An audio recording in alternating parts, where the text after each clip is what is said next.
Hello everybody, welcome to the Wonky Angle, where I talk about electronic music, both new and old, and today, as a long overdue request from Jordan Mayberry, I'm talking about the second album from µ-Ziq, Bluff Limbo. Mike Paradinas. I've talked about this dude before when he released that Outtakes collection, Challenging Me Foolish, last year. He's one of the more commonly requested artists I get for a discography review, and I know I like his stuff enough to totally be open to doing a series on him. I just don't know precisely when.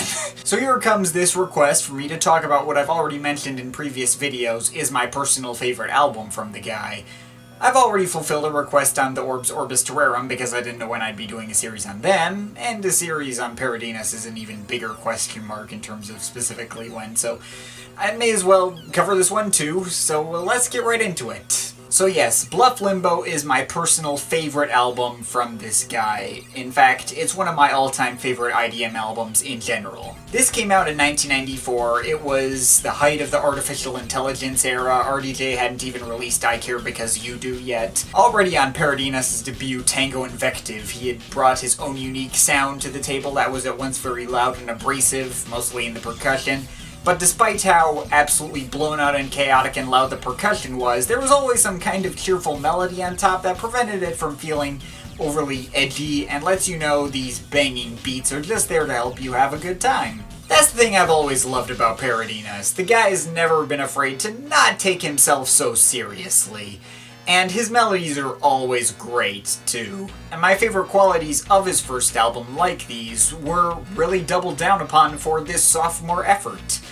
I can see some people calling Bluff Limbo gimmicky or like an incohesive mess, because all 16 tracks on here are very different. And never at any point is it all that serious. There are a couple of more ambient-centric moments that are kind of more serious, but it's never that serious. But that's exactly what I love about it. And I also love the structuring of each of these tracks too, the fact that a lot of these start out with a simple theme, then slowly build more and more elements on top of one another and create this kind of chaotic but beautiful mess. I love the pacing and the sequencing too. It pulls you in quickly and never bores you at any point. It's just such a great freaking album.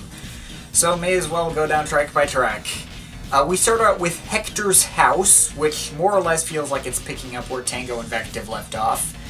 These light-hearted and airy flute-ish synth melodies just suddenly obliterated by the super loud and distorted breakbeat.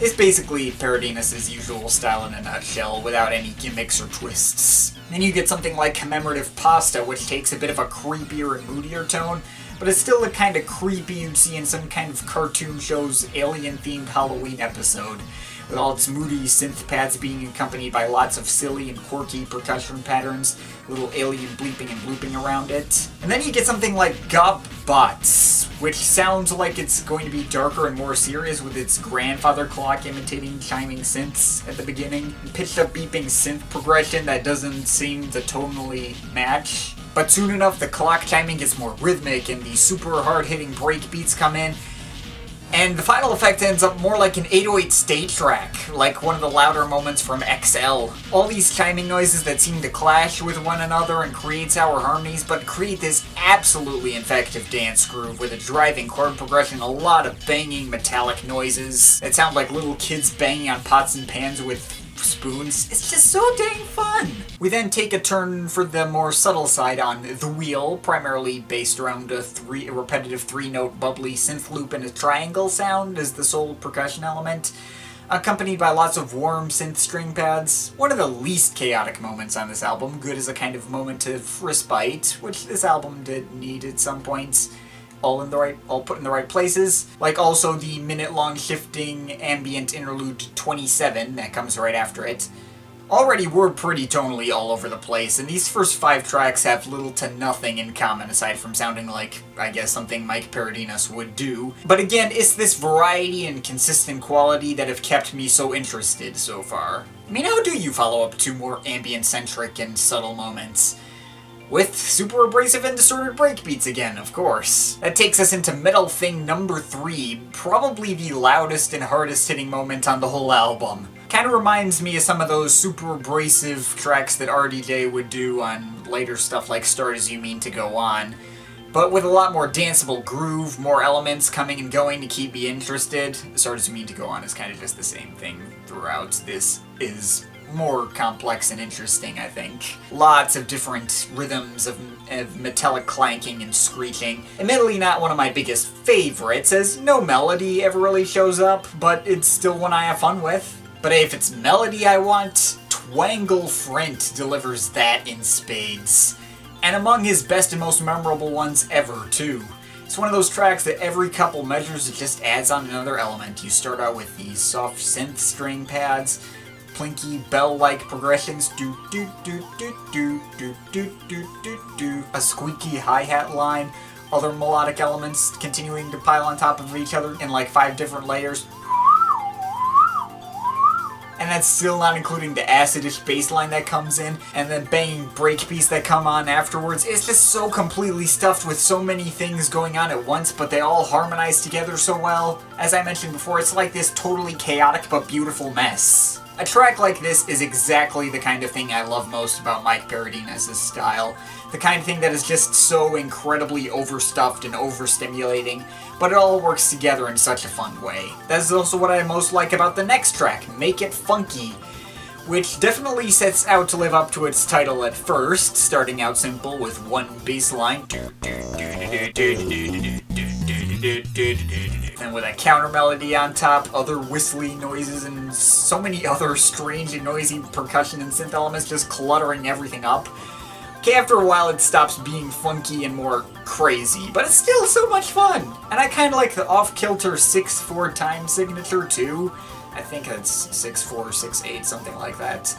Maybe not such a fan of how this track abruptly ends in a fade-out, but it's always stuck out to me as among the most memorable moments on this album. And the first disc ends with Zombies, this kind of track that's more like an uncertain sounding take on Godbot's kind of track. The first couple of seconds make you think we're about to get into something subtle with less than tonal harmonies made by these little synth melodies, but it brings in this catchy organ chord progression that gives it a bit of a funkier edge.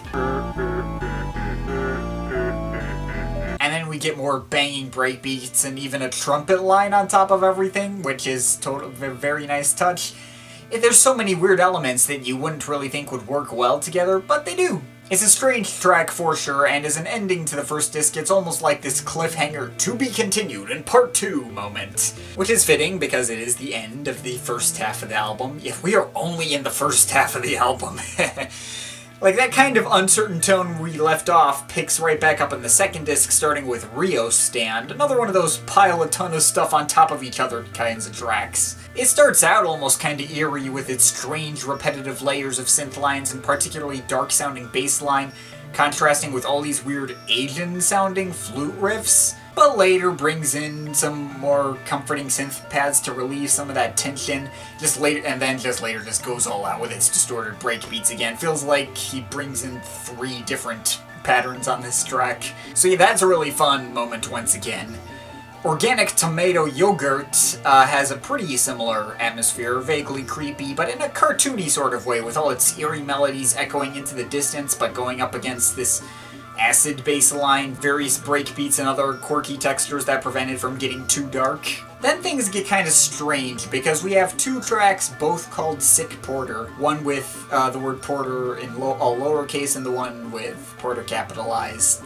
And they don't sound much of anything alike. But I really like both of them. I think I might slightly prefer the first Sick Porter a bit myself, since it's a weirder, more rock-influenced moment. There's all these acoustic bass lines and rough psychedelic guitar feedback and some understated voice repeatedly singing. I'm not sure if that's Paradines or his friend Francis Naughton, who apparently wrote this track. He didn't get a proper credit until the album was reissued in 2004, but never mind that. I do really like the experimental rock vibe of this track, though. Really helps it stand out as a weird moment on this album. The second Sick Porter sounds totally different. I think it's got the same melody, but it's mostly made out of repetitive xylophone-ish synth melodies and warm string pads. It does come off as a much more subtle and more emotional moment. than the first one did. The first one was just kind of more, like, edgy. It doesn't have a lot to it, but it works. Both Μ-Ziq porters are big highlights for me. Now, if the subtle repetitiveness of the second Μ-Ziq porter was starting to make you fall asleep, he'll make sure to wake you right back up with a bright and lively Dance 2. Another totally chaotic track with his clanging synth starting out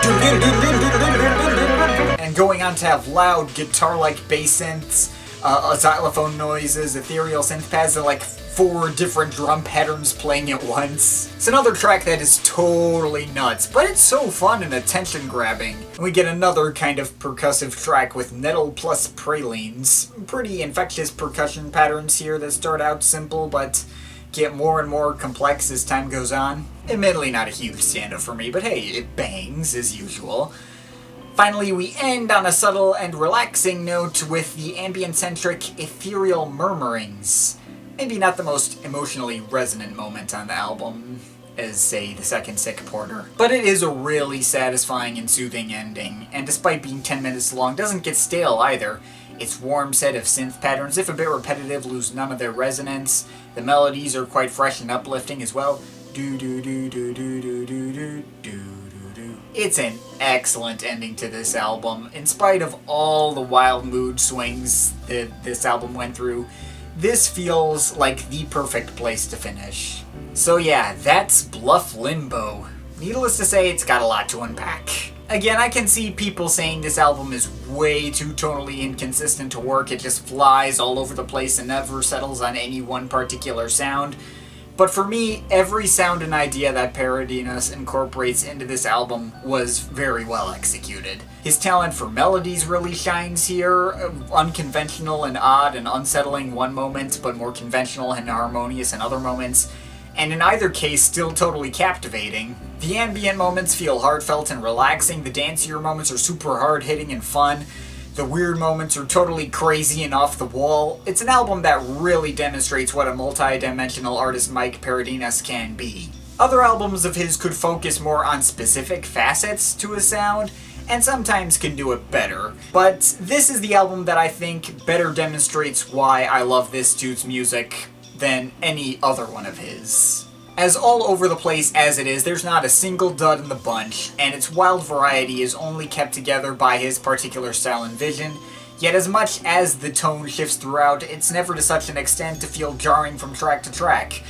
It never feels like whiplash. I just get into whatever mood Paradinas is trying to create at any given moment, because he just executes it so well every time. Serious, unserious, loud, quiet, melodic, atonal, and everything in between. All of it is freaking great. So yeah, seriously, do not miss Bluff Limbo. It is an absolute must-listen, and one of the best things the entire IDM world had to offer. Solid 9 out of 10. But of course, this is just my opinion. You can feel free to disagree with it, but I'd like to hear your thoughts, so leave the comments in the comment thing down there. Shout out to my Patreon supporters. There are some people you want to add yourself to that list or make me review something. Link to my Patreon is in the description. Got a lot more of these requests to go through. But yeah, that's pretty much it. That's all for today. See you next time.